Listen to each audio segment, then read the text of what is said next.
Assalamu alaikum wa rahmatullah. Kamar yadda za ku gani ga wajen shigowa masallaci nan, ga wajen shan shayi nan da cin kayan marmari, ga ayaba nan da sauransu. Wannan masallacin Kashmir Islamic Center ne da ke Yonkers, New York, ƙasar America. Ga masallata nan sun shigo domin yin sallar tahajjud ta cikin dare da ake yi a goman ƙarshe na watan Ramadana. Masallacin mallakin mutanen yankin Kashmir ne da ke ƙasar India.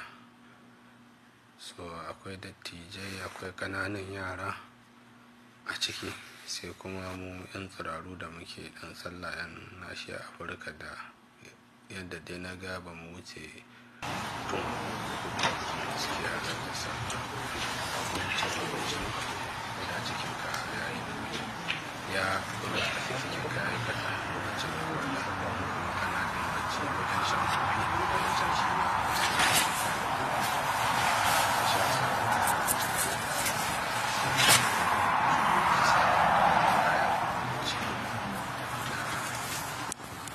kuma kaya ne na waje ne na yin asusu